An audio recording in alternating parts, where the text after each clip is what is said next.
The Game Boy Pocket launched in September of 1996 in North America. About 8 months later for my birthday, it and the original Star Wars became my first handheld experience ever.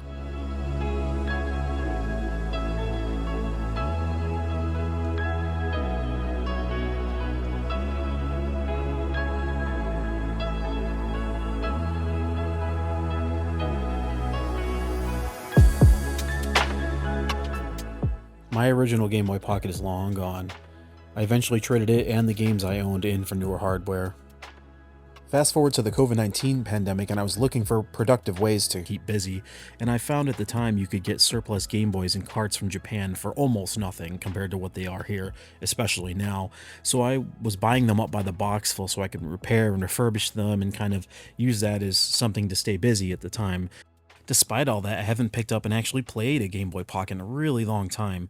With the Game Boy Pocket's 30th anniversary this year, I decided to rebuy the same model silver Game Boy Pocket and see what it feels like to play on this bit of plastic and circuitry after all this time. In the late 1980s, following the successful launch of the Nintendo Entertainment System, Nintendo was following it up with a handheld called the Game Boy. Some executives inside Nintendo looked at Gunpei Yokoi's early prototype and scoffed. A monochrome pea-green screen? It looked obsolete before the first circuit board was even printed. Atari and Sega were pouring millions into flashy backlit displays for competing handhelds like the Lynx and Game Gear. Meanwhile, Yokoi was pushing a radically different philosophy, lateral thinking with withered technology. The idea was simple. Take proven, inexpensive technology and use it intelligently. Cost, durability, and above all battery life would matter much more to customers than having the most impressive hardware. While rival handhelds could burn through batteries in a matter of hours,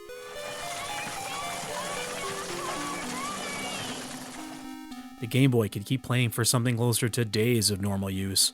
When it first launched in 1989, many expected Nintendo's little monochrome machine to be outclassed. Instead, it didn't just succeed, it dominated the market. Its low price and remarkable battery life were obvious advantages, but the games mattered just as much. Tetris, Dr. Mario, Super Mario Land 2, and in 1993, The Legend of Zelda Link's Awakening, a full-size Zelda experience in the palm of your hand.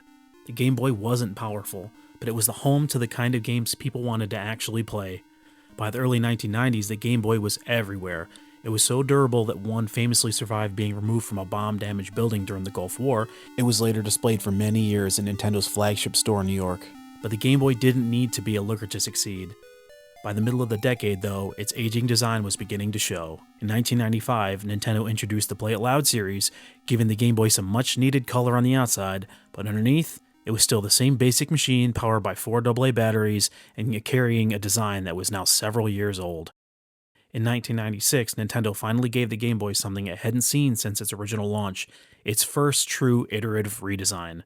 The Game Boy Pocket was smaller, lighter, and much easier to carry, and Nintendo's marketing made sure you knew exactly what this Game Boy was supposed to be.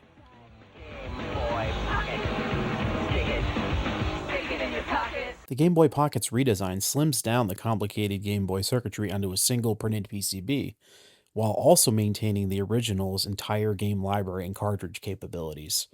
Taken together, these changes resulted in roughly a 30% reduction in the Game Boy's profile, making the Pocket substantially smaller and easier to stick it in your pocket. There were even a few smaller changes that didn't survive the entire production run. The earliest Game Boy Pockets, like mine, didn't have a power LED at all. Nintendo said the LED was removed on the original Pocket because they felt it was distracting. Although, given how aggressively the Pocket was redesigned around 2 AAA batteries, I have to wonder whether saving even a tiny bit of power was also a consideration here. The Pocket did legitimately give up some battery life in the conversion anyway.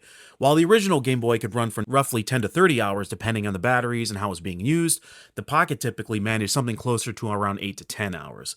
But the change to 2 AAA batteries instead of the original 4 AA's made the Pocket an extremely efficient little machine, especially when compared to the battery-hungry competition Nintendo was up against at the time, such as the Atari Lynx, which could easily chew through 6 AA's in even less time than the Game Boy Pocket's AAA's.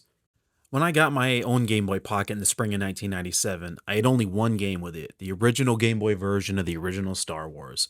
That was the only game I had for months, and I played the hell out of it. It's still a pretty challenging game to this day, and I've never actually beaten it, but I got pretty close to the end several times, which still felt pretty rewarding, if unsatisfying for young me. I also played a ton of the puzzle game Mole Mania, which is still a pretty underrated Game Boy game in my opinion, but my absolute favorite Game Boy game of all time remains The Legend of Zelda Link's Awakening. I had the black color DX cartridge, even though I didn't have a Game Boy Color. As I mentioned earlier, this was Nintendo's first full-fledged Zelda experience on the go, but for me, it was more personal than that. It was the first Zelda game that I ever owned. I'd played the original NES game and Link to the Past, but this is the first one that was mine, and I played through it constantly. Then, about a year after I got my pocket, something pretty major happened. Pokemon arrived in the United States alongside the introduction of the Game Boy Color. Hey, little buddy, want to ride? Pikachu! Yeah, whatever! Going through the original Pokemon craze at 12 years old was an incredible experience. When I finally got my own copy of Pokemon Blue, I played it constantly. I was even trading Pokemon with my friends over the Game Boy Link cable on the bus. I didn't stay nearly as obsessed with Pokemon as I was back then, but that first experience left a pretty big impression. I played it until I was convinced I was going to wear that cartridge out. The Game Boy Pocket was basically a constant companion during those years, and at a time when cell phones weren't even too plausible for a kid to own, much less carry around everywhere, this was my first real experience with a personal electronic device that was actually mine. It went everywhere with me alongside my worn-out purple Ninja Turtles wallet. So after all of that history, and after remembering what this thing meant to me when I was a kid, the obvious question is, what is it actually like to use a Game Boy Pocket now, when you can make the exact same Gen 1 Pokemon ROM look like this? What is it like to actually use the original hardware again? Well, some things have aged better than others. The size still feels almost perfect, especially for a vertical handheld, and the controls honestly have held up a lot better than I expected. They're not perfect. There's a little bit of kind of needed intention when you push a direction on the D-pad, for example, but there's something about this shape that just feels really good in your hands. My Miu Mini Plus is an objectively much more powerful device and much more versatile, and yet for some reason, I still think the Game Boy Pocket feels better to actually hold. It's worth stating again, too, just how power efficient this little device is.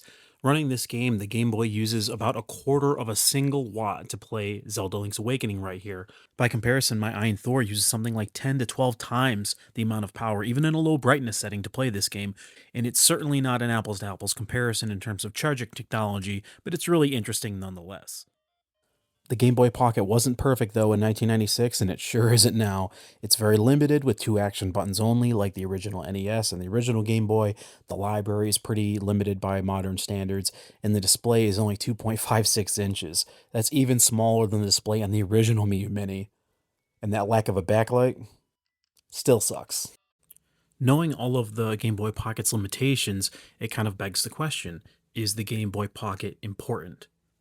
I don't think it's important because it's the most convenient place to play Game Boy games anymore, because it obviously isn't. I think it's important for much the same reason that people still buy vinyl records or keep physical DVDs or Blu-rays, even when streaming is cheaper and objectively much more convenient. Sometimes the physical thing is part of the whole experience. You don't just own the music, you own the record. You don't just watch the movie, you have the disc, the case, the artwork that went with it. With the Game Boy, you don't just play the game, you hold the machine that was designed to play it. You put the cartridge in, you turn it on, you hear that little speaker. For me, that physicality is what makes original hardware worth preserving. This isn't even the Game Boy Pocket I owned when I was 11. I traded that one away a long time ago, but when I picked this one up again in that same silver color, put Star Wars into it, and heard that crappy little mono speaker come alive again,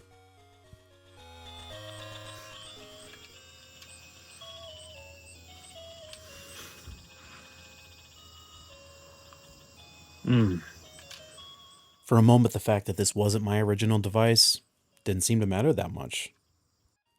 I think maybe that's the strange thing about nostalgia. We can never really get the original thing back. The hardware is different, we're different, the world around us is different. But sometimes getting close to the physical object again is enough to reconnect with a little piece of that experience from your childhood. So no, I don't think the Game Boy Pocket is important because everyone should go out and buy one. But I think it's important because it represents a moment in time where these little machines become a part of people's lives. And for some of us, they were the first pieces of technology that really felt like they belonged to us. Maybe that's why 30 years later, I was still interested in picking one up and seeing what it could do again. I wonder though, do you have an old console that resonates with you in the same way? And do you have one that still reminds you most of your childhood? Maybe it was a Game Boy Advance or a DS or 3DS or a PSP. Maybe it's not even a game system. Maybe it was your first CD player, an MP3 player you might remember. I'd be curious to hear what yours might be. Anyway, guys, if you hung with me this long, I really appreciate it. Thanks for watching, and I'll see you next time. Long live the Game Boy.